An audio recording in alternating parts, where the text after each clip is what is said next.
Imagine being locked away from the world for nearly 3 decades. No freedom, no family dinners, no walking through the streets of your own country. Just iron bars, cold stone walls, and endless days of hard labor. Most people would emerge from such an experience broken or filled with anger. But one man walked out of prison after 27 years, not seeking revenge, but determined to heal an entire nation. That man was Nelson Mandela, and his story is one of the most powerful journeys of resilience, sacrifice, and forgiveness the world has ever seen. Nelson Mandela was born in 1918 in the small village of Mvezo in South Africa. At the time, the country was controlled by a white minority government that enforced a brutal system called apartheid. Apartheid separated people by race. Black South Africans were forced to live in separate areas, attend inferior schools, and had almost no political rights. They could not vote. They could not freely travel. In many cities, they could not even walk in areas reserved for white citizens. Mandela grew up witnessing these injustices everywhere. But unlike many people who accepted the system as unchangeable, Mandela believed something radical. South Africa could belong to everyone. As a young man, Mandela studied law and became deeply involved in the struggle against apartheid. He joined the African National Congress, a political movement fighting for equality. At first, their strategy was peaceful protest. Marches, strikes, civil disobedience. But the government responded with violence. Protesters were beaten, arrested, even killed. One of the most shocking moments came in 1960 when police opened fire on unarmed protesters in what became known as the Sharperville Massacre.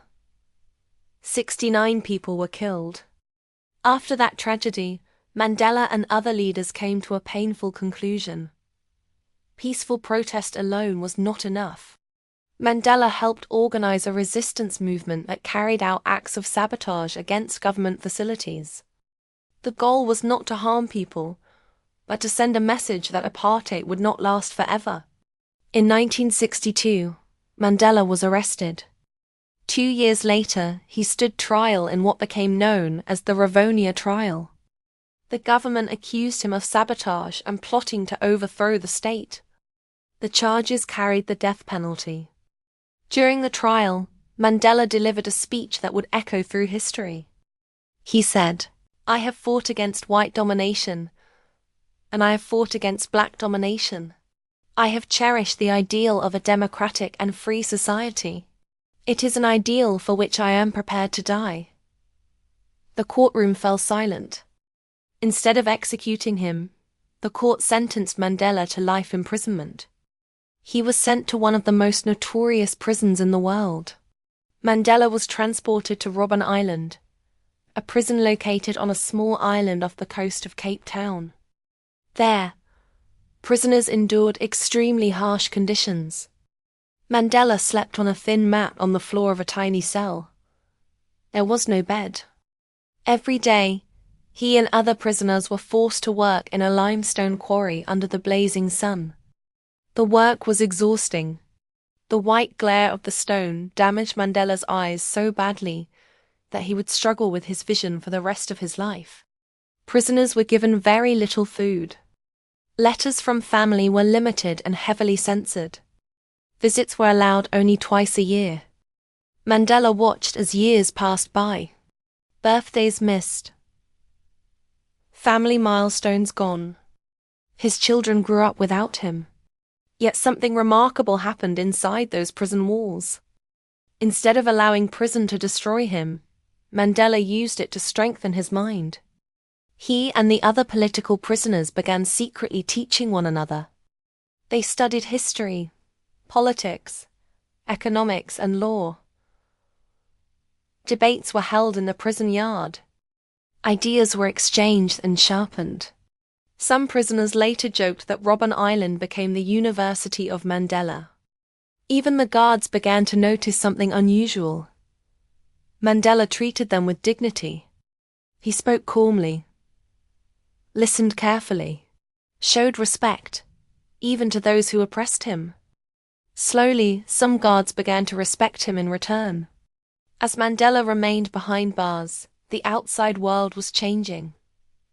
News of his imprisonment spread across the globe. Students protested. Artists sang about him.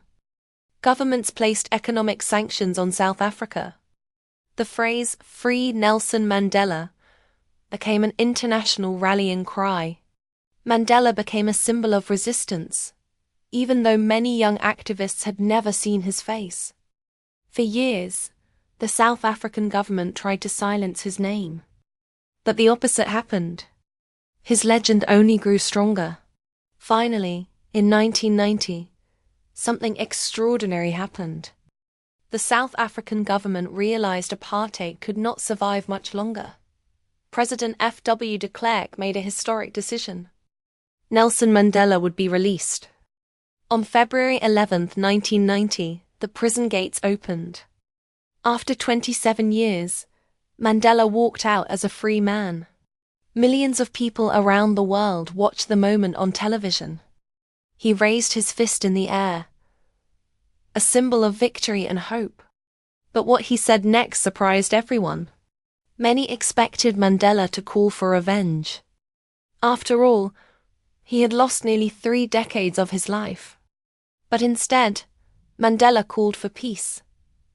He understood something deeply important. If South Africa descended into hatred and violence, the nation would destroy itself. So Mandela chose a different path. Many expected Mandela to call for revenge. After all, he had lost nearly 3 decades of his life. But instead, Mandela called for peace. He understood something deeply important. If South Africa descended into hatred and violence, the nation would destroy itself. So Mandela chose a different path. In 1994, South Africa held its first democratic election, where citizens of all races could vote. Lines stretched for miles. People waited for hours, some for an entire day, just for the chance to cast their vote. When the results were announced, Nelson Mandela became the first black president of South Africa. The man who had once been prisoner number 46,664 was now the leader of the nation. But Mandela didn't stop there. Instead of punishing those who supported apartheid, he created the Truth and Reconciliation Commission. This process allowed victims to tell their stories while encouraging perpetrators to confess their crimes. It wasn't perfect, but it helped prevent a civil war. Nelson Mandela served only 1 term as president. Then he stepped down voluntarily, something rare for many leaders. But his influence didn't end there.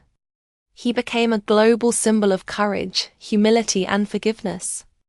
Mandela proved that true strength is not found in revenge. It is found in the ability to forgive and build something better. When Mandela was asked how he survived 27 years in prison without hatred, he once said something powerful. As I walked out the door toward my freedom, I knew that if I did not leave my bitterness and hatred behind, I would still be in prison. And perhaps that is the greatest lesson of his life. Because sometimes, the hardest prison to escape is not made of steel bars. It is the prison inside the human heart. And Nelson Mandela showed the world how to break free. And that is the incredible story of a man who lost 27 years of freedom, yet gained the power to change the destiny of a nation. From a tiny prison cell to the presidency of a country. From a prisoner the government tried to silence, to a voice that inspired millions around the world. Nelson Mandela showed us that true strength isn't about revenge. It's about courage, forgiveness, and the determination to build a better future. If this story inspired you, make sure you like this video because it helps more people discover powerful stories like this one. And if you want to hear more unbelievable stories from history, stories of courage, mystery, and incredible human journeys, Don't forget to subscribe to the channel and turn on notifications so you never miss the next video. Also, let me know in the comments,